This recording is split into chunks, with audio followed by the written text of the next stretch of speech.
Hey y'all, welcome back to my channel. It's Cherika Brown. Of course, we're on another episode of Cherika Be Talking because I be talking. And on this episode, we're going to talk about the thing about opinions.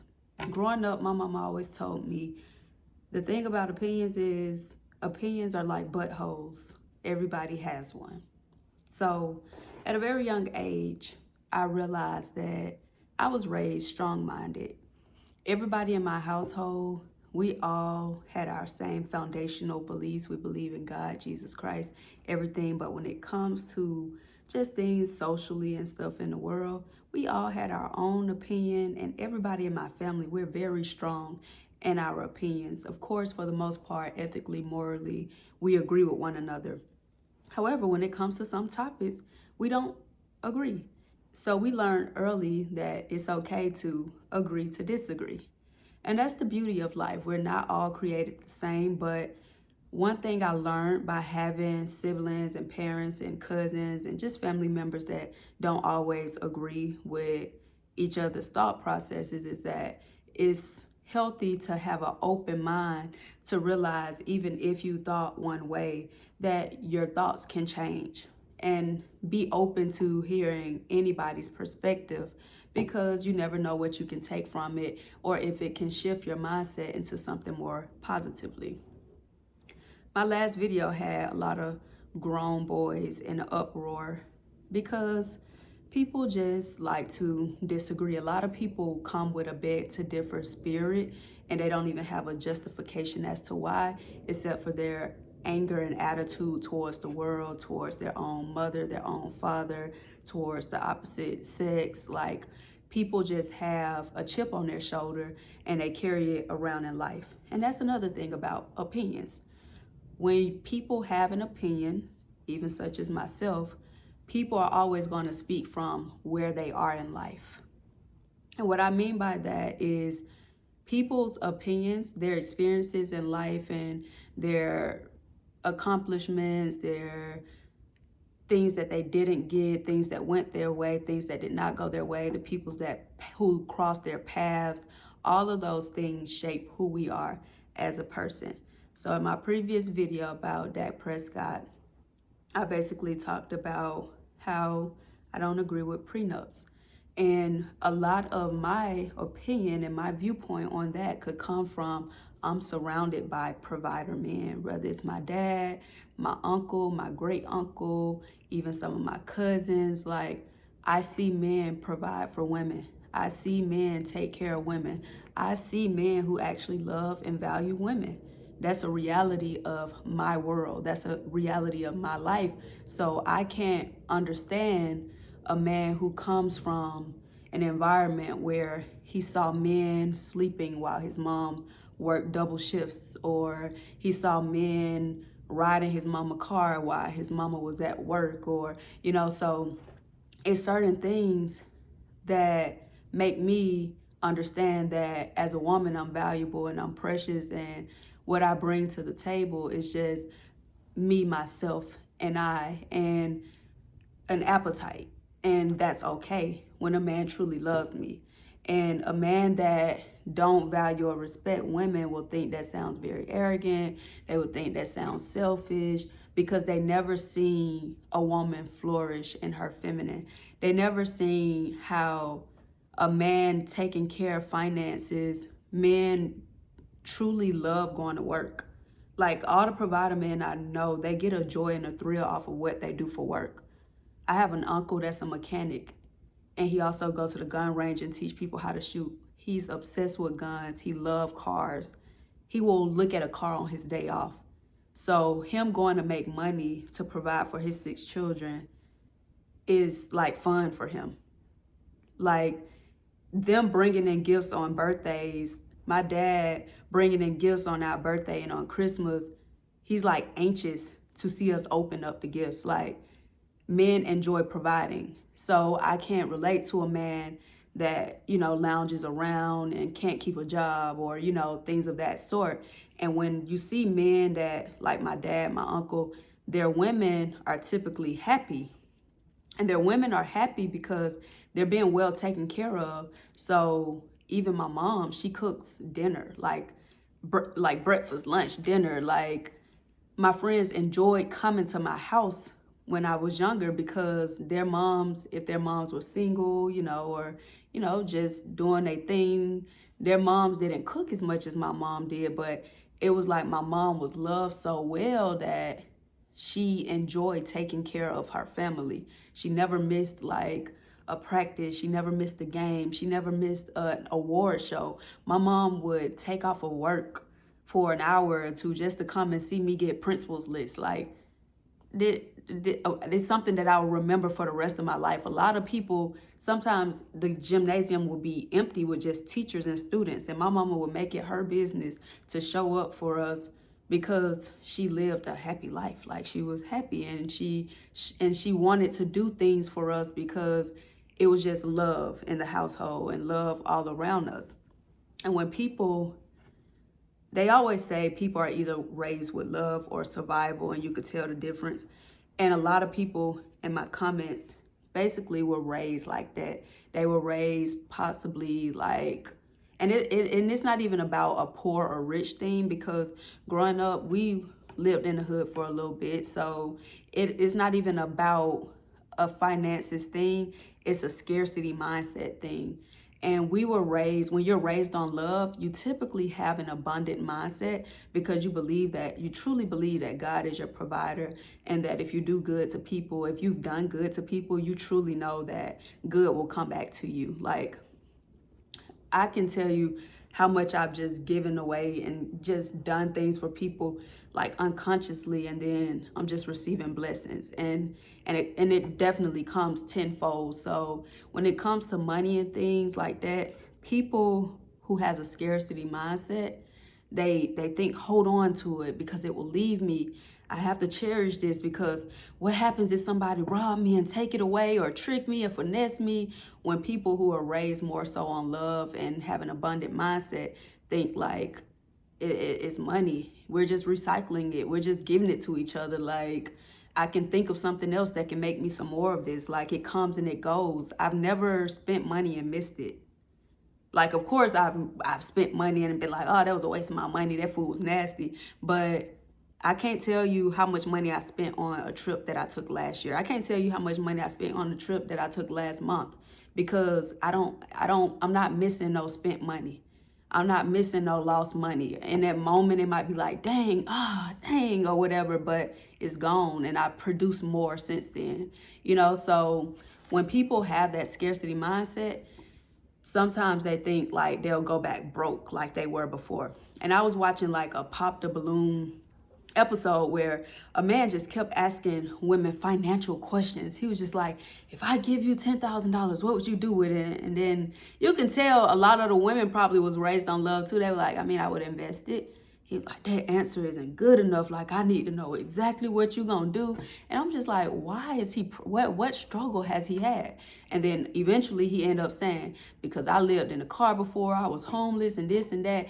And it just shows you that you have to really get to know people to understand their mindsets. That's why if you look in my comments, I don't care about the people that comes with an opposing view to me, because those people had a different life experience. What I care about is when you jump in my comments and think you finna disrespect me. That's typically when I respond back, and I'm getting to the place where I'm trying not to even respond to that stuff, because like my dad was telling me, if I want to reach certain levels in life, I gotta ignore all crazy talking, all crazy things. And the funny thing about opinions, some people, like I said, they come with that beg to differ spirit only because they're angry in life. A lot of people don't even believe the stuff that they put in the comments. Another example, like the little skits I was doing. So the skits that we're doing, they're pretty funny or whatever. Like I said, y'all should go on Facebook and check them out. Like, I'm not even gonna say that, God forgive me. You got women that have never been the woman in real life that were chosen in the comments talking about my looks. Mind you, it's not easy to hurt my feelings. I'm a girl that has been called beautiful since I came out the womb. So, of course, me, because I want me, myself, not the character that I'm playing, want to get in the comments and be like, girl, look at your wig. Girl, don't play with me. Because this is a funny thing about it. My life coach, he was just talking about this. It's so funny because he was talking about how Lunel and Albie Shore is dating or something, and he was talking about how they're not like compatible or whatever, but he was saying she's not the worst thing. But he was like, women all in his comments talking about, oh, she's beautiful, this and that. And then he was like, women are so funny when it comes to their opinion on other women's looks, because if he says somebody like Lunel, the comedian, is not the best looking person that men will just go for all of their lives, if he say that, women be like, no, she's beautiful, she's this, she's that. But if he say like Sanaa Lathan, or like a Kelly Rowland, or if he say just Lauren London, or they're so beautiful, and then he say women are getting in the comments and they'll be like, she ain't all that. And that is so true, because women will give an opinion based off jealousy. And it's their reality. When they see a girl that they know was that girl or is that girl and that has been chosen, whether it's out of jealousy of they want the man that they think the girl got, or they just don't want the girl to get more praises because she's got enough praises all her life, they will try to rebuttal whatever everybody else is saying. And it's out of jealousy and envy. That's why when opinions be coming from a grown person, especially on somebody's looks, I take that with a grain of salt. The only time when somebody calling you ugly or something that it may be true is when it's a child. A child ain't got no reason to be hating on you or any of that. For the most part, what they telling is the truth. But when adults try to come out their mouth and come sideways, a lot of times their opinion be out of jealousy and just, not really being able and capable. Like, even in the video that I created, a lot of men want to agree with the prenup, although they will never see the amount of money Dak Prescott has and how much he's worth. Although they'll never see that, they want to disagree with the fact that he should provide his wife a life, because they don't see themselves capable of ever being able to satisfy a woman financially to the point where they could be financially free. And that's a sad reality, because they have a scarcity mindset and they don't even realize it. They don't realize that they're valuing money more than human connection. They don't realize that a lot of them don't have foundational beliefs or believe that God is real, because that's a problem that we have in the world, that people don't have an ethical code or system, and a lot of their hurt is from childhood, things they need to forgive their mother for, things they need to forgive their father for.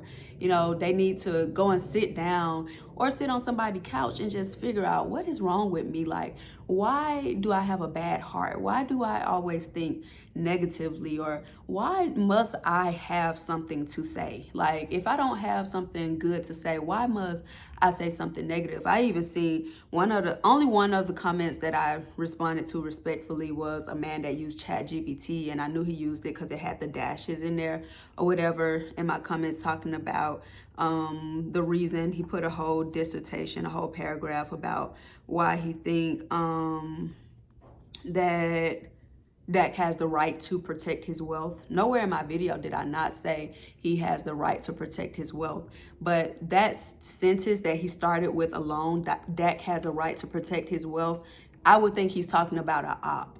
If a man is marrying me, I wouldn't want him to think there's anything that he has to protect from me. That sounds like I'm already sleeping with the enemy. Right off bat, you're making money divide your household. When you become married, you become one. Finances are combined. It's a team effort. And that's what a lot of people are missing. And the enemy is actually winning in our generation. And that comment really proved that Satan is really working overtime. All of the comments prove that Satan is working overtime, because what it's doing is keeping everybody divided. It's keeping everybody selfish. We live in a very selfish and self-centered generation. And like I said, I'm not saying that this man should be stupid and gamble his money or whatever. What I'm saying is just be smarter in who you're choosing as a partner. If marriage is so serious, it's a covenant between you, your spouse, and God. If you cannot trust the person nearly with your soul that you're getting married to, a person that you can lay down with and possibly get up with something that they have, they're not worth marrying. So like, why are you even marrying this person to begin with? Like, Was it just a here girl, shut up, because she been begging you to marry her for so long and you didn't really want to do it? So you're like, let me throw something in here that'll possibly make her, think about not marrying me or make her second guess if she really wants to do this. And then it came out on social media saying like, oh, he was supposed to be allegedly cheating or whatever.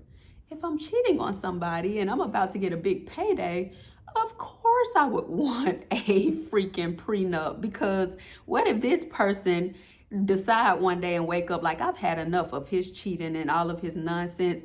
Let me go ahead and get this divorce and get my half and go on about my business and be set for life. No, I don't want her to run off in the sunset with my money after I cheated on her. It's all a selfish mentality, because if you're truly doing right by somebody on both sides and both parties, you're not really just focused on money. And take the kid, Travis, what's his name? I did the video on him before. The one that married to the girl that y'all said was using him because he was never her type. She just went with him because her brother told her that he was a good football player. Him. That boy ran off in the sunset with his girl and he didn't care about what nobody had to say about it. And he living his life and everybody like, oh, he should have did a prenup. He should have did that. That boy just know he think he in love. He don't care nothing about no money part of this agreement, because he think he made a decision that's gonna last him a lifetime. He the prime example. And yeah, we had an opinion on his decision as well, and people can say what they want to say, but also people grow on people. Whether the money involved or not, we all know, even from just dating in elementary school, you talk to a ugly boy long enough. Anybody you talk, that's why I don't believe in opposite sex friendships or like having opposite sex co-workers that are like your assistants and stuff, because you talk to anybody long enough over a period of time, you can fall for them. You can fall for a person that you don't think is attractive if you talk to them long enough. They grow on you, like, because a lot of things are mostly mental. And that's what people don't understand in our generation. People even value intercourse and all of those things so much to the point that you still have boys that are way too old, too grown, talking about, oh, they not marrying somebody without doing this first or doing that first. And a lot of people don't even know what they're doing. And a lot of people don't even understand that most things are 90%, tonight I would even say 95% mental. Even if you possibly haven't ever done anything before, if you ever, like when you're younger or anything, if you've ever noticed or you felt like you were in love with a person, you think about them so much, they consume your brain. And then as soon as, if you have self-respect, they disrespect you, or, they do something that rub you wrong, it's like you start to mentally tap out. You mentally, the thought of them don't make you feel those same feelings and emotions and everything anymore, to the point where you start to, that's when people say they lost feelings or they fell out of love, because mentally you're not there with that person anymore. There's a disconnect. So a lot of things are mostly mental, and a lot of things and a lot of opinions are basically shaped off what we've experienced in life. So I don't want anybody that supports me to think that I'm not okay with you having your own opinion. I understand that if you watch my videos, you may agree with 80 to 90% of what I say, even 70. You may agree with 50%. Maybe you just want to hear my perspective. I don't expect to have amens and yes mans. I'm gonna always voice my opinion, and I stand 10 toes on what I think and what I believe. It's not to convince people to believe what I believe. However, it is to even the playing field, because there's too many negative voices out there. So my point and my purpose is to come and bring more positivity to situations and a rare perspective, because most brains are selfish, self-centered, one-track minded, and controlled by Satan. So my point and purpose is just to come and try to make things fair, make it down the middle, and try to give you another way of looking at things. So like I said, I don't want you to be a yes man or an amen, but be open to hearing a perspective, be open to hearing my viewpoint, and don't think that you're gonna come over here and disrespect me, because disrespect ain't gonna be tolerated. Even if I don't respond and I get to the point where I turn off comments or delete your comment because I'm trying to grow and not respond to negativity, because the point is not to bring out negativity on my channel, I'll possibly just start doing videos to like explain what I mean or to respond to some of the comments. But yeah, opinions are like buttholes. Everybody has one, and that's buttholes, Holes. Just so there's some clarity right there on what I'm saying. But y'all know I'll be back because I'll be talking. Peace.